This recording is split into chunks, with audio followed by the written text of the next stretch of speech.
Good morning all of you. आज हम class 9th का chapter number 2 people as a source आगे करने जा रहे हैं।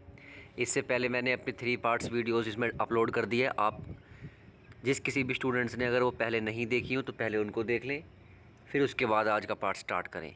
ओके, तो स्टार्ट करने चलते हैं। मैंने ये पूरा करा दिया था पहले वाले वर्ड्स में, स्टोरी ऑफ सकल्स, स्टोरी ऑफ विलास। ओके, ये सब कंप्लीट हो चुका है हमारा। Economic activity by man and women last part में ही करा था हमने, और एक्टिविटी भी हो गई थी, ये मैं बताई थी मैंने आपको। आज हम स्टार्ट करेंगे क्वालिटी ऑफ पॉपुलेशन।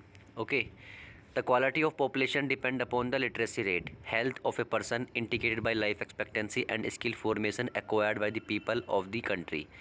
इसका मतलब क्वालिटी है ना पॉपुलेशंस की, वो किस पर डिपेंड करती है कि हम लिटरेसी रेट कितनी है, मतलब हम यहाँ के पढ़े लिखे लोग कितने हैं, उनकी हेल्थ कैसी है, ओके, स्किल टैलेंट नॉलेज कैसे है उनका, तो इस पर डिपेंड करती है क्वालिटी ऑफ पॉपुलेशंस की। अगर ये सारी चीज़ें अच्छी हैं तो इसका मतलब है जब क्वालिटी है ना पॉपुलेशंस की वो बहुत अच्छी है। The quality of the populations ultimately decides the growth rate of the country, क्योंकि अगर पॉपुलेशंस की क्वालिटी जो है ना अच्छी होगी तो सीधी सी बात है ग्रोथ रेट भी कंट्री का अच्छा होगा। Okay, literate and healthy populations are an assets, क्योंकि लिटरेट पढ़े लिखे लोग और हेल्दी जो पर्सन होते हैं वो एसेट्स होते हैं किसी भी कंट्री के। तो एजुकेशंस के बारे में पढ़ते हैं हम। सकल educations in the initials year of his life bore him he the fruits in the letters. जैसे हमने अभी थोड़ी लास्ट पार्ट्स में सकल की वो पढ़ी थी स्टोरी। तो सकल एजुकेट हो गया था अपने शुरुआती दिनों में, ठीक है, बेसिक जो नॉलेज थी उसको मिली, बेसिक शिक्षा उसको मिली। उससे क्या फ़ायदा हुआ कि फ्यूचर में उसको अच्छी जॉब मिल गई और वो अच्छे इनकम करने लगा और उसकी फैमिली बहुत अच्छे से रहने लगी। वो सिर्फ़ और सिर्फ किसकी वजह से हुआ है? एजुकेशन की वजह से। We show education was an important input for the growth of सकल। हमने देखा कि एजुकेशन सबसे इम्पोर्टेंट इनपुट था जो सकल के लिए ग्रोथ का काम किया उसने। It opened new horizons for him, provided new aspirations and developed values of life. Not only for the Sakal's education contribute towards the growth of society also.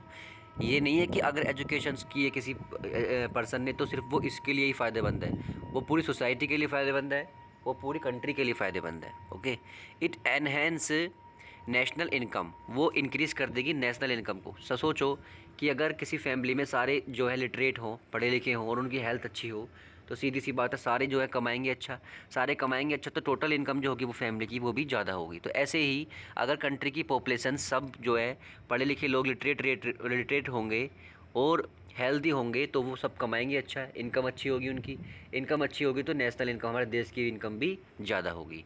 Cultural richness and increase the efficiency of governance, there is a provisions made for providing universal access, retentions and quality in elementary education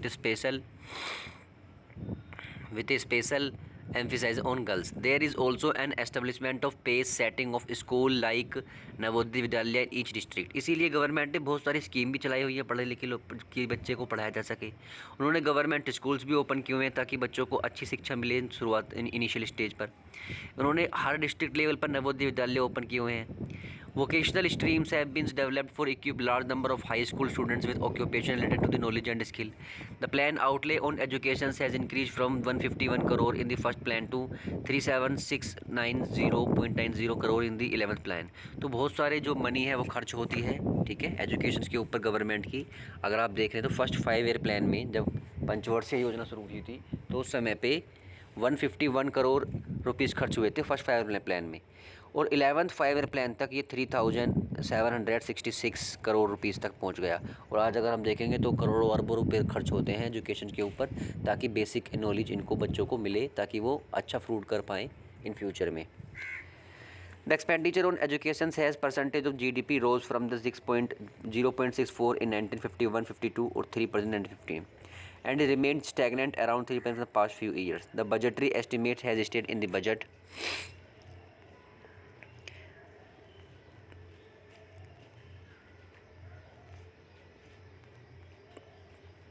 okay, तो ये हमने पढ़ा था इसके बारे में, education के बारे में कि कितना पैसा खर्च होता है, गवर्नमेंट क्या क्या स्कीम करती है, कितना फ़र्क पड़ा है पहले की और अब के मुकाबले में।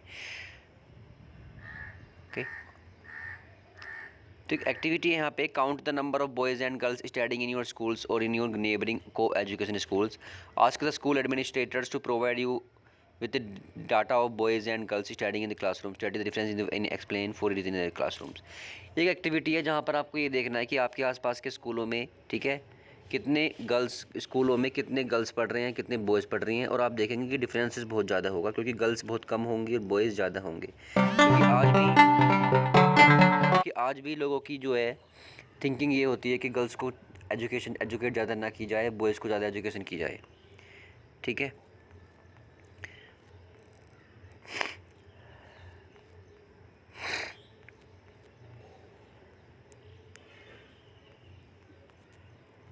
तो आगे हम देखते हैं यहाँ पे ये नेक्स्ट स्टार्ट होगा has been.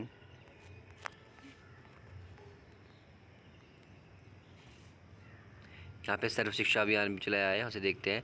Documents of union state government reserve bank of India, the expenditure on education has percentage of GDP has decline 2.7% in 2017-18। The literacy rates have increase from the 18% in 1951 to 74% 2010-1। देखो आप यहाँ पर दिखाई दे रहा है साफ आपको, the literacy rates have increase, यानी कि जो पढ़े लिखे लोग हैं वो इंक्रीज हो गई। आप देख रहे हैं 1951 में 18% लोग ही पढ़े लिखे लोग थे, लेकिन 2010-11 तक 74% तक लोग पढ़े लिखे हो गए। तो इसका मतलब है कि गवर्नमेंट ने बहुत ज़्यादा फोकस किया है कि एजुकेट हो पीपल, क्योंकि एजुकेट होंगे तो पॉपुलेशन की क्वालिटी भी इंक्रीज होगी। It is also needed if the citizens are to perform their duties and enjoy their rights properly. However, a vast differences in noticed across different sections of the population. Literacy rate among male is nearly 16.6% higher than the female, and it is about 16.1 higher in urban areas as compared to rural areas in 2011। तो आप यहाँ पे देख रहे हैं जो literacy rate है ना, वो मेल और फीमेल में डिफरेंस है, मेल ज़्यादा पढ़े लिखे हैं और female come. In 2010 literacy rates varied from 94% Kerala. Literacy rate जो पढ़े लिखे लोग थे ना केरला में सबसे ज़्यादा थे, कितने 94%, और बिहार में सबसे कम कितने 62%। The primary school system has expanded to over 8.4 lakh in 2015-16। Unfortunately the huge expansion of school has been diluted by the poor quality of schooling and high drop out rates. Sarva Shiksha Abhiyan, एक अभियान चलाया गया था, सर्व शिक्षा अभियान। इसमें सभी स्टूडेंट, सभी बच्चों को पढ़ना लिखना बहुत ज़रूरी था, जिसमें 6 से लेकर 14 साल तक के बच्चों का पढ़ना कंपलसरी था। अगर कोई नहीं पढ़ाएगा तो उसको पनिश किया जाएगा। Significantly step towards providing elementary educations to all children in the age group of 6 to 14 year by 2010. It is a time-bound initiative of the central government in partnership with the states, the local government and the community of achieving the goal of universalization of elementary education.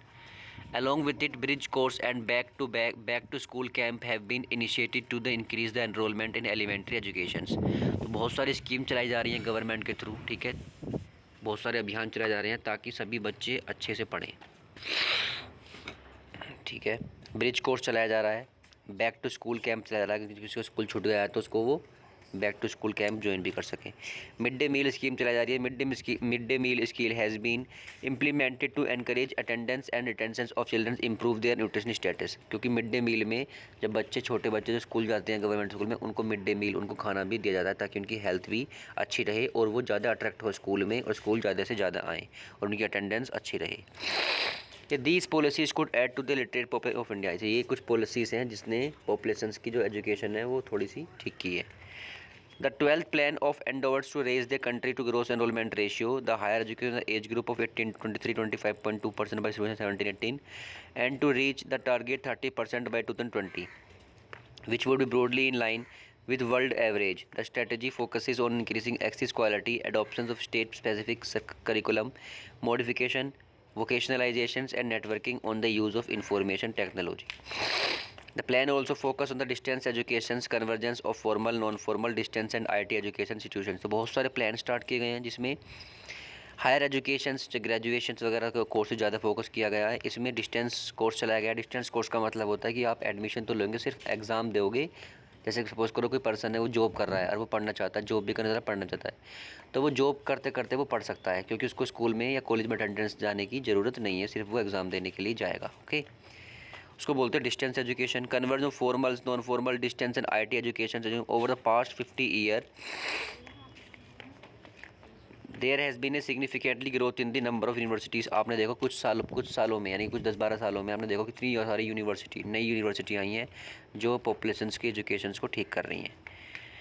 Higher learning specialised areas, कुछ special areas भी है, IT है, ठीक है, software engineer, ये वगैरह बहुत ज़्यादा तेज़ी से लास्ट कुछ फ्यू ईयर्स में बहुत तेज़ी से इंक्रीज़ हुए हैं।